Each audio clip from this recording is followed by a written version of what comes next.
बरेली में पुलिस को देखते ही मुसलमान क्यों तोड़ने लगे मस्जिद? 200 सेकंड में आपको बताते हैं इसकी पूरी सच्चाई। पहले इन तस्वीरों को देख लीजिए। ये तस्वीरें उस बरेली की हैं जहां कभी गुरु द्रोणाचार्य के पुत्र अश्वत्थामा का राज था।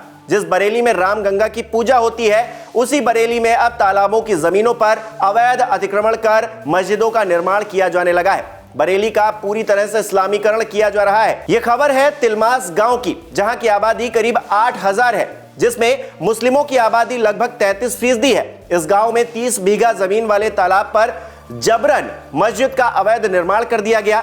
आरोप लगते हैं कि एक मुस्लिम महिला पर, जो तालाब को मछली पालन के लिए लीज पर लेती है, लेकिन जब बात प्रशासन तक पहुंचती है तो बहुत बड़ा खुलासा हो जाता है। शहला बेगम नाम की एक मुस्लिम महिला मस्जिद इंतजामिया कमेटी के साथ मिलकर 30 बीघे के तालाब को 10 साल के लिए लीज पर लेती है और देखते ही देखते वहां अवैध मस्जिद का निर्माण कर दिया जाता है, जिसकी शिकायत एक हिंदू युवक बरेली प्रशासन से करता है और अवैध मस्जिद के निर्माण की बात सुन पूरे जिला प्रशासन में खलबली मच जाती है।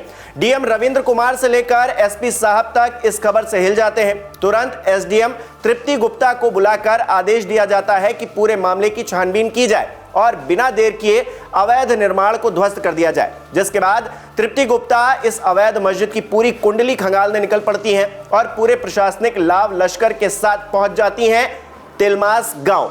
इसी बीच गांव के मुसलमान भी तालाब पर पहुंच जाते हैं, लेकिन जब वहां मौजूद पुलिस और प्रशासन की टीम को देखते हैं तो पुलिस की टीम के सामने ही नतमस्तक नजर आते हैं और खुद ही प्रस्ताव रख देते हैं कि अवैध मस्जिद का निर्माण हम अपने हाथों से गिरा देंगे। अब इसे योगी आदित्यनाथ का खौफ न कहें तो और क्या कहें। जिन लोगों ने तालाब की जमीन पर अवैध कब्जा करके मस्जिद का निर्माण कर दिया था, अब वही लोग अपने हाथों से उस अवैध मस्जिद को गिरा रहे हैं। इन तस्वीरों को हमारे दर्शक कैसे देखते हैं, कमेंट करके हमें जरूर बताएं। कि अगर हमारा कोई पर्व और त्योहार है या किसी का भी है, मुहर्रम का जुलूस हो या फिर कोई भी अन्य मुस्लिम समाज का कोई पर्व और त्योहार का कोई जुलूस, वो हिंदू मोहल्ले से सुरक्षित निकल जाता है, कोई दिक्कत नहीं होती। मंदिर के सामने से भी निकल जाता है, कोई समस्या नहीं होती।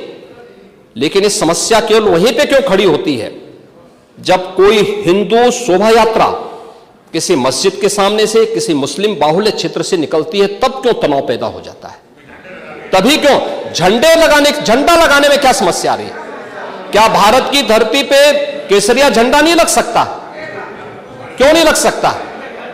क्यों नहीं लग सकता? मैं यही पूछना चाहता हूं। आखिर ये दंगे क्यों किए जाते हैं?